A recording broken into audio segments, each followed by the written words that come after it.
시진핑 중국 국가주석의 특사가 북한에 간 지 나흘째입니다. 하지만 아직까지 김정은 위원장을 만났다는 이야기는 나오지 않고 있습니다. 북한의 미사일 도발 침묵이 길어지는 가운데 이번 방북을 통해 얼어붙은 북중 관계를 회복할 수 있을지 관심이 모아지고 있는데요. 이태환 세종연구소 중국연구센터장, 봉영식 연세대 통일연구원 전문위원 두 분 모시고 관련 이야기 나눠보겠습니다. 어서 오십시오. 어서 오십시오. 네, 안녕하세요. 네, 먼저 가장 관심사는 지금 시진핑 주석의 대북 특사로 간 승 부장이 김정은 위원장을 만났을 것이냐. 오늘 일단 중국으로 돌아갈 예정으로 알려져 있지 않습니까? 네네. 어떻게 보십니까? 김정은 위원장을 이미 만났을 거라고 보십니까? 뭐 만났으면 전 발표는 되지 않겠습니까? 근데 이제 중국의 예전에 시진핑 주석의 경우도 만날 때 혹은 그 이전에 또 보면은 마음에 안 들면 네. 떠나기 직전에 그때까지 그냥 내버려 뒀다가 그때도 뭐 다른 국내 일정이 있다 뭐 이런 식으로 하면서 최령의 특사가 갔을 때도 아마 제가 기억하기로 그랬던 것 같아요. 마지막 순간에 잠깐 만난 경우도 있었고 네. 그러면 이제 북한 입장에서 이번에 방북이 또 그렇게 뭐 호의적인 것만 걷지도 않고 또 여러 가지 상황을 볼 때 중국이 원하는 대답을 하기가 좀 어려운 상황 아니겠습니까? 특히 북핵 문제와 관련해서 그렇다면은 만나더라도 아주 떠나기 직전에 잠깐 뭐 할 수도 있고 그렇지 않으면 내용이 뭐 별로 없는 경우라면은 뭐 그냥 못 만나고 네. 갈 수도 있다 이렇게 보여집니다. 떠나기 직전에 잠깐 만나거나 못 만날 수도 있다 이런 가능성을 예측해 주셨는데 박사님 어떻게 보십니까? 2013년 말에 이제 소위 중국 통으로 여겨지던 장성택 이 숙청되지 않았습니까? 네. 그 이후로는 아무래도 이제 소위 조중 관계가 옛날 같지 않은 건 사실입니다. 그 최룡해 특사를 파견했을 때도 그냥 시진핑 주석이 뭐 반가운 기색 없이 한 손으로 그냥 친서를 받아들여서 이제 북한 입장에서는 굉장히 불쾌한 심기를 노출하기도 했는데요.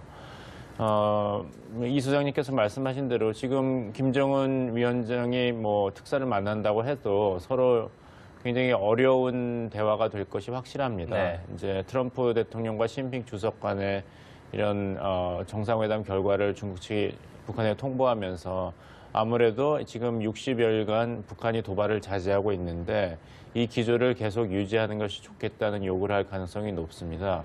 북한 입장으로는 그것을 받아들이되 그렇다면은 어떤 대가가 있을 것인가.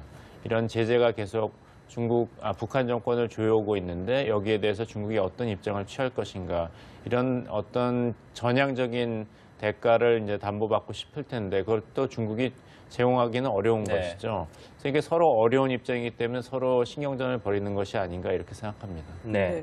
그 때문에 중국에서도 좀 숭타오 특사가 약간 급이 떨어지게 보냈다 이런 이야기가 있던데. 그러니까 중국 쪽으로서는 이번을 굉장히 좀 안전하게 이제 몰아가고 있다는 느낌이 듭니다.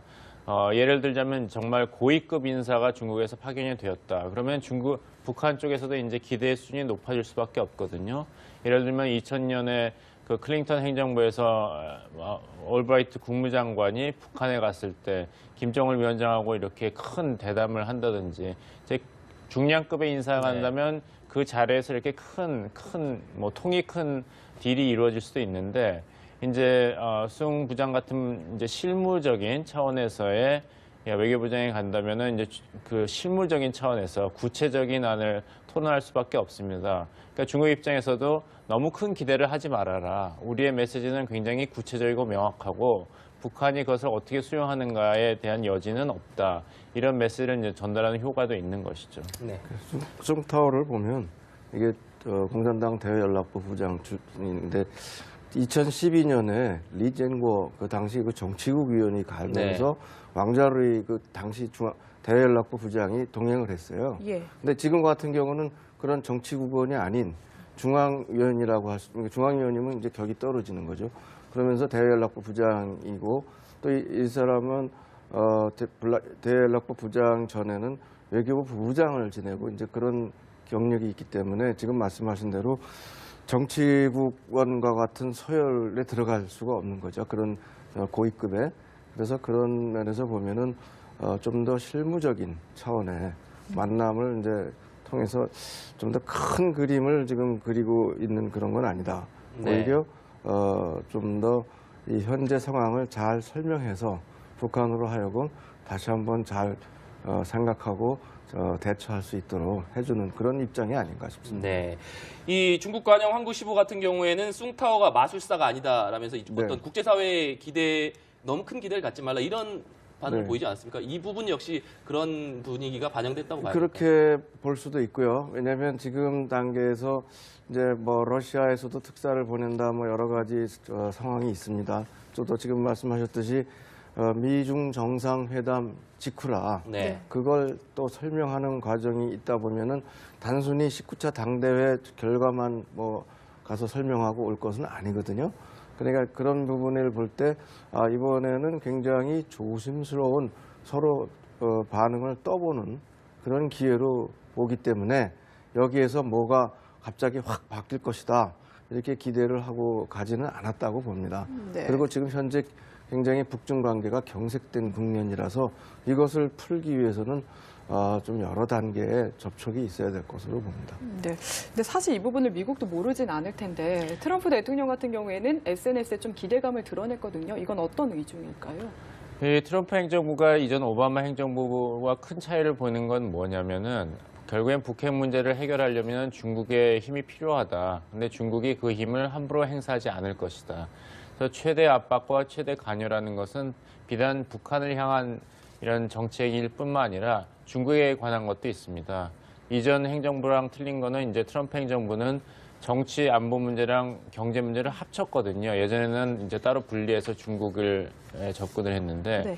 그 한 가지 차이는 이제 싫든 좋든 간에 중국 보고 북한 문제에 있어서 일정 정도 책임 있는 행동을 보일 수밖에 없다. 그걸 계속 요구하고 있는 것이죠. 중국 입장에서는 이제 같은 입장을 반복하고 있는데 중국은 책임 있는 행동을 계속하고 있다. 유엔 안보리 제재 차원에서. 그리고 중국이 북한에 대해서 무슨 정말 마술사가 아니고 모든 일을 다 마음대로 할 수 있는 것이 아니다. 그것을 이해해야 된다 하는데 이제 트럼프 행정부에서는 그래도 계속 중국을 압박함으로써 그걸 통해 가지고 이제 북한을 무조건 조건 없는 이제 대화의 장으로 끌어내겠다 이런 전략이죠. 근데 그 상반된 입장이 계속 이제 경쟁을 하고 있는 것입니다.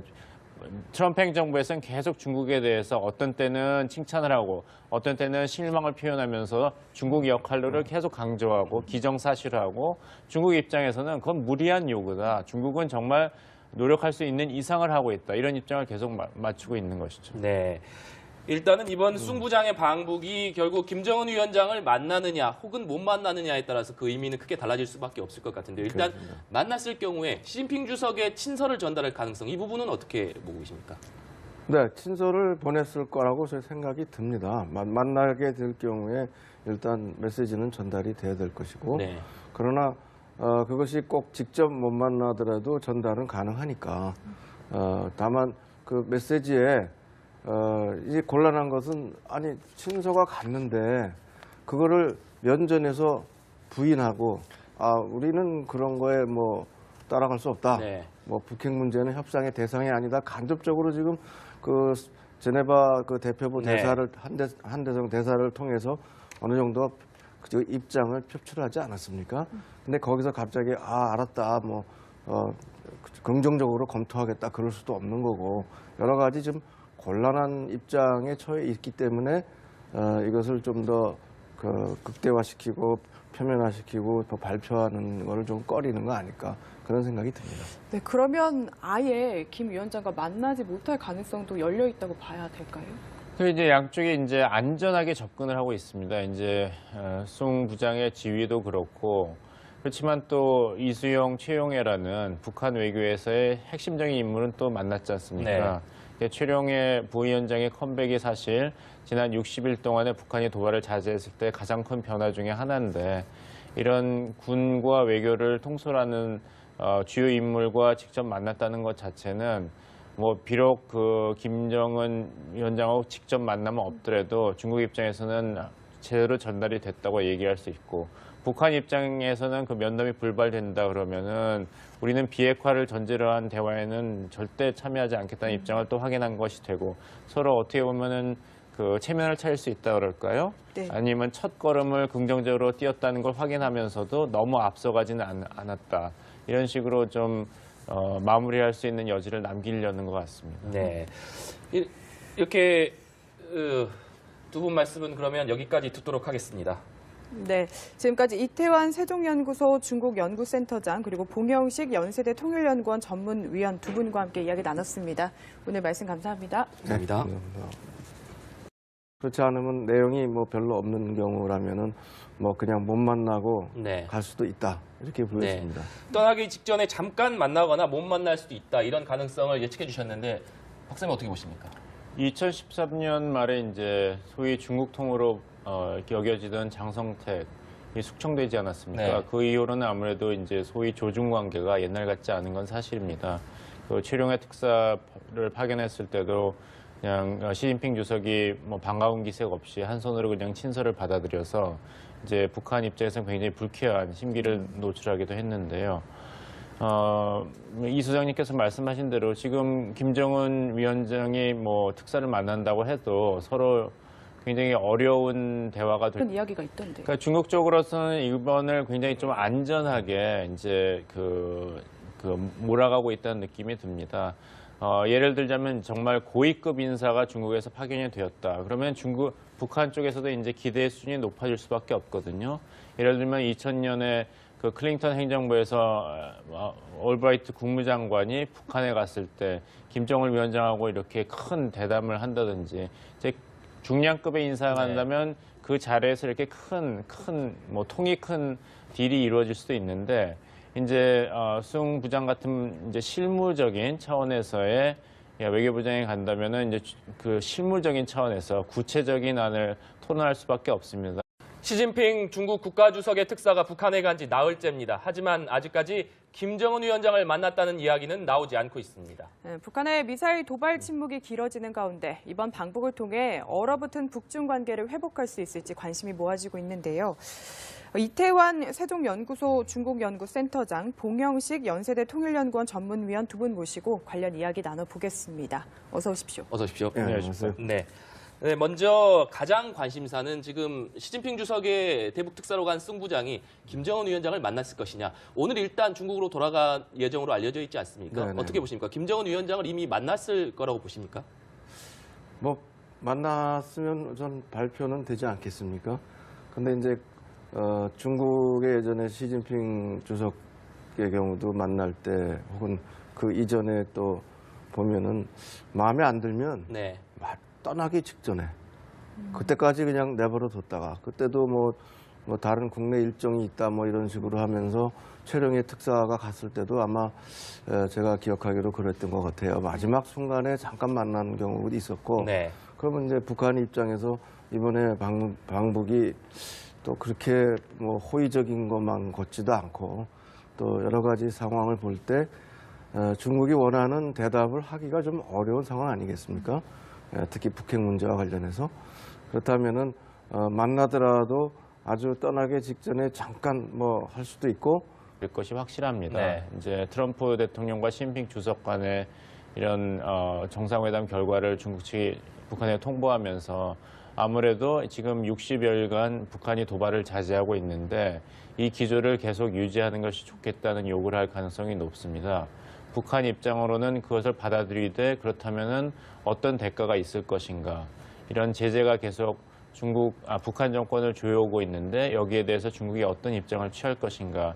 이런 어떤 전향적인 대가를 이제 담보받고 싶을 텐데 그걸 또 중국이 제공하기는 어려운 것이죠. 그래서 이게 서로 어려운 입장이기 때문에 서로 신경전을 벌이는 것이 아닌가 이렇게 생각합니다. 네.